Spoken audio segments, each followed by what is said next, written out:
Cinema Wellman. I'm your host, David, and today is the second episode in our Director's Corner series. Our first focused on Alfred Hitchcock, and today we will take a look at Stanley Kubrick. This Director's Corner series actually came about after my cousin John requested an episode about Stanley Kubrick, one of his favorite directors, so this one is for you, Cousin John. Since each director is unique, we're hoping to do something different with each of our Director's Corner episodes.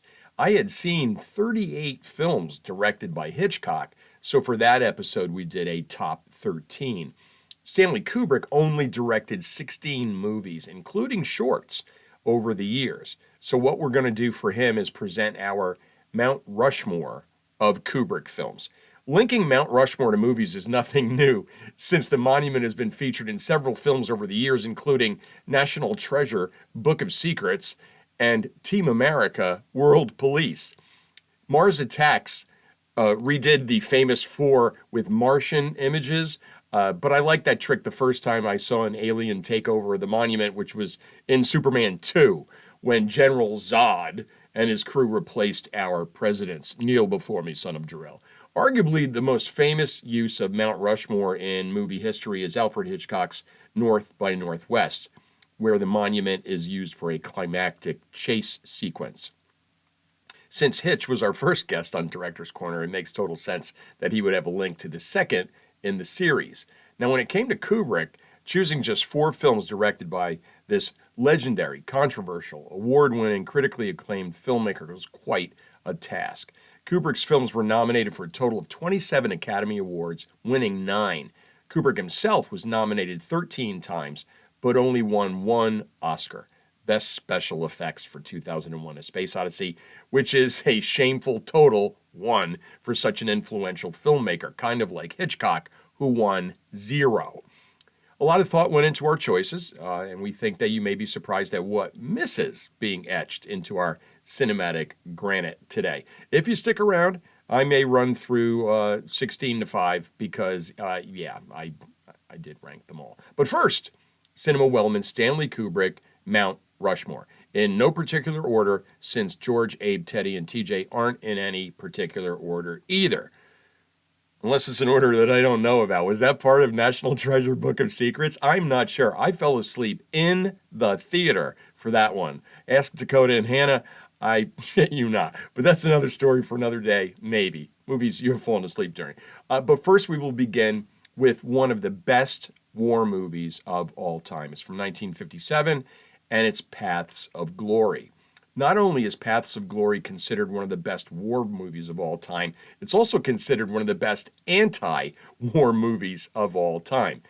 Generalissimo Francisco Franco, who is still dead, banned this film in Spain for its anti-military message. The film was also banned in France for its negative portrayal of the French army. Winston Churchill, a World War I veteran, claimed that it was extremely accurate in its depiction of trench warfare. Like many of Kubrick's films, Paths of Glory got a lot of worldwide attention. He just made those types of movies. Paths of Glory is an unflinching look at the horrors of war, and as wars go, World War I is considered to be one of the most horrific. Kubrick touches upon the unfairness of war, how soldiers are looked at as disposable, corrupt officers letting innocent men be executed to cover up their mistakes, and also the meaning of cowardice in this heartbreaking film. You wouldn't think it while watching, but this film was shot for under $1 million, which is absurd when you think about movies these days. And amazingly, $300,000 of that $1 million budget went to Kirk Douglas's salary. The title comes from Thomas Gray's elegy written in a country churchyard, and the entire quote is, "The paths of glory lead but to the grave." So true. Kubrick was known for doing take after take after take, sometimes infuriating his actors. We're talking 40, 50, even 70 takes.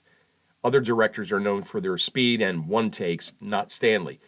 In Paths of Glory, Adolphe Menjou is one of the actors, and Kubrick had him do take after take after take after take, and after like the 40 or 50th one, Adolphe Menjou just exploded, and he went up one side of Kubrick and down the other, and insulting him, and you don't know what you're doing anymore, and you have no idea what you're doing. These are good takes, and you're unprofessional. You just all over him. And Kubrick just sat there and listened to the whole thing.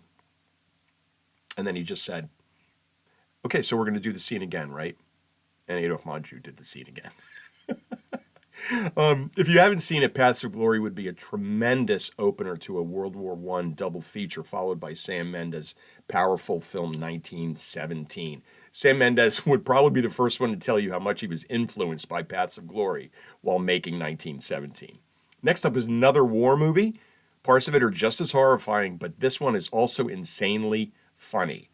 It's from 1964, and it's Dr. Strangelove, or How I Learned to Stop Worrying and Love the Bomb. This film is the answer to the trivia question, what is the longest title for a movie nominated for a Best Picture Oscar? It will also have you wondering how much of this Cold War satire is absolutely true when it comes to our military. I think some of what goes on is closer to the truth than we'd like to believe. The great Peter Sellers was paid 55% of the film's $1 million budget. Again, this is insane. But he does play 3 roles in the film, and Kubrick later quipped that he got 3 for the price of 6. And Sellers is amazing in this movie. Although he's the title character, Dr. Strangelove isn't on the screen that long, but I guarantee you that you'll be laughing every time he shows up. The recurring gag of him misspeaking by calling people Mein Führer and him physically restraining himself from giving the Hitler salute is just hysterical. He was such a magnificent physical comedian, and look at it, those Pink Panther movies that he made. He was just wonderful. In an instance of movie world colliding with real world, during filming, a plane in this film was forced down over Greenland after unknowingly filming a secret U.S. military base. Luckily, the real-world people in charge weren't like the movie people in charge, or the plane would have just been shot down. Another real-world connection, when President Reagan was elected, he thought the White House had a war room since he had seen it in this movie. A binder in that war room was labeled World Targets and Mega Deaths. Maybe Reagan would like that. There is no such room.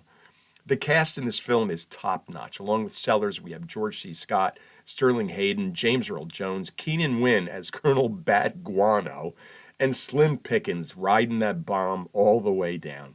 This was Kubrick's last black and white film, and I only mention that because 75% of today's Mount Rushmore is made up of black and white films. The only color entry is next, and it's one that I remember watching with my mom at least 2 or 3 times. It's from 1960, and it's the epic Spartacus. I Am Spartacus.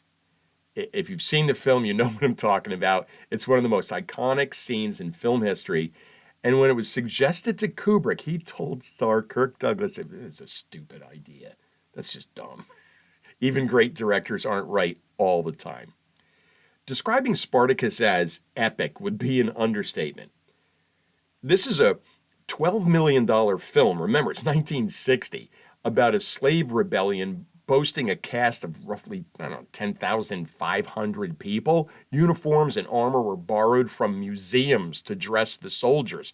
There were only 187 stuntmen working in Hollywood at the time, and all of them were trained as gladiators and worked on this movie. This has an overture, it has an intermission, it's mammoth stuff. Once again, cast is phenomenal. Along with Kirk Douglas, we have Laurence Olivier, Charles Laughton, Gene Simmons, not that Gene Simmons, Tony Curtis, John Dahl, Rope, and Woody Strode, who usually appeared in Westerns. My favorite performance is by Peter Ustinov as a slave trader. He is so snarky, and he's such a kiss-up to his superiors. He serves as a bit of comic relief, a tiny bit, in a very serious movie. I guess I'm not alone in my opinion of his performance, since it won Ustinov a Best Supporting Actor Oscar. Galls, Harry. He's so good in this film. It was written by then blacklisted Dalton Trumbo, and it was good to see his name on the screen, which I believe was done during the restoration of him, of this film, post-HUAC hysteria. Kubrick himself had a lot of problems with Spartacus, and he disowned it since he wasn't given complete control over the filming, and he clashed with studio heads and Kirk Douglas. A scene that was quite controversial and actually cut from certain prints of the movie involves a bathhouse conversation between Laurence Olivier and Tony Curtis and the merits of snails versus oysters. The first time I watched this, I had no idea what they were talking about. The second time I saw it, I knew exactly what they were talking about. And I wonder if my mom sat through that scene the first time when I watched it with her, thinking to herself, God, I hope he doesn't ask. Here is the scene. So Laurence Olivier plays Marcus Linicus Crassus, and Tony Curtis is Antoninus, who is known as the singer of songs. And it starts with Olivier's character. Do you eat oysters? When I have them, master. Do you eat snails? No, master. Do you consider the eating of oysters to be moral and the eating of snails to be immoral? No, master. Of course not. It's all a matter of taste then, isn't it? Yes, master. And taste is not the same as appetite, and therefore not a question of morals. It could be argued so, master. My robe, Antoninus. My taste includes both snails and oysters. It's just fantastic.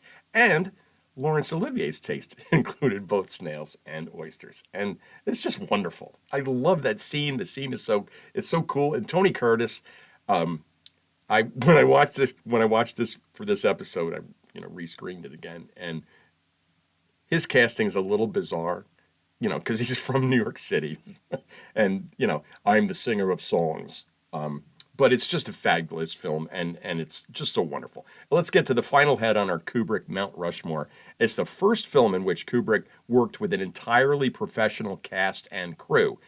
And I'm sure my inclusion of it on my Kubrick Mount Rushmore will surprise some people. It's from 1956, and it's The Killing from IMDb.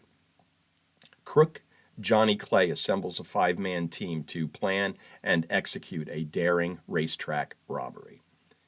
Like any director, there are actors that show up over and over in their films. Think the Coen brothers, Wes Anderson, Richard Linklater.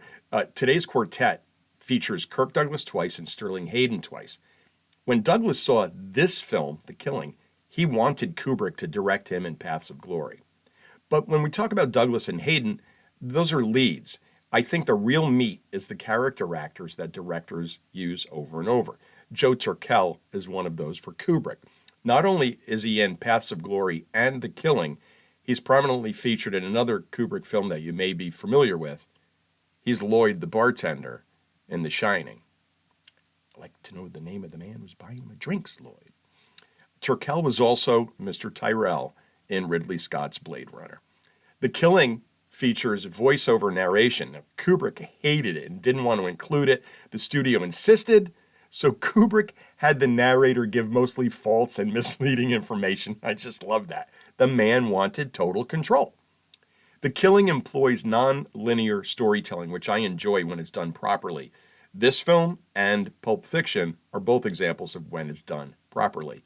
This film is a hidden gem of sorts, and I think it's underrated when it comes to Kubrick's films.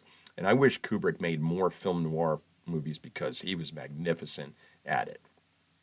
So speaking of non-linear storytelling, there are some other things to look for when it comes to screening a Kubrick film. I did this with Hitchcock, and I hope to do it with every director who visits our corner. IMDb has once again been extremely helpful with a little film you can watch as well if you search for Kubrick on their site. It's extremely well done. Here are Kubrick's film trademarks. Emotionally distant characters who are often dehumanized, dangerous worlds, controversial social themes, bold, simple colors, fluid camera movement, and Steadicam mastery. His use of the camera, especially the Steadicam, when he was doing it, are just amazing. Two more trademarks that I hoped were there, and they were, are Kubrick's use of symmetry, or the one-point perspective, and what is now known as the Kubrick stare.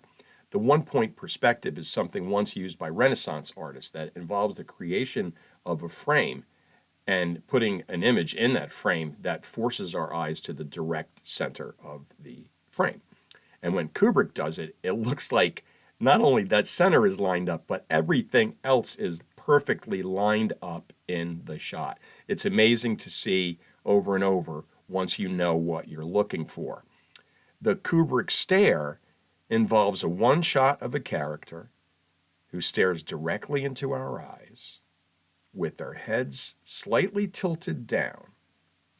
And sometimes it involves the raising of the head a little bit. Again, when you know it's there and it's something that the director does, it's wild how often it's done. It's just magic. Both of those short films, and I saw them both. Everything's edited together. It's also quick, but you see how he does it over and over in all these films.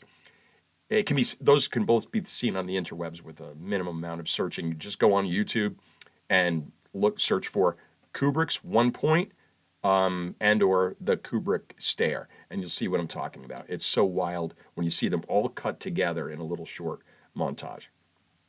Before we go, I wanted to give you my 16 to 5 in case you wondered where your favorite Kubrick film I didn't talk about today ended up. Here we go. Number 16, Eyes Wide Shut. Hated it. Number 15, Lolita. So creepy. So gross. 14, Barry Lyndon. Overblown garbage. Hated it. 13, The Seafarers. 12, Flying Padre. 11, Day of the Fight.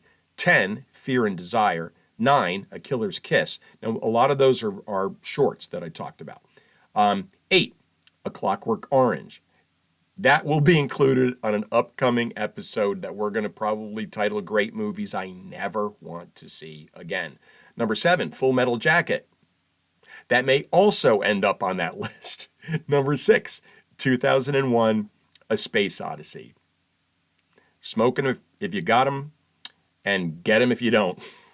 I mean, that thing is wild. Number 5, The Shining. So many people hate this film, Stephen King included, but I really like it. And you already know the final 4. Well, that is a wrap from here at Cinema Wellman. Hard to believe that there are only 3 episodes left in Season 2.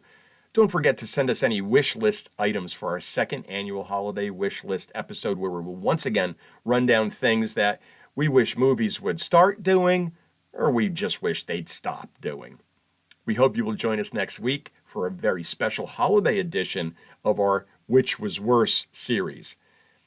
You know I'm going to pick on a couple of trashy Christmas horror movies, don't you? I am. Well, we hope you're here anyway. And until then, take care.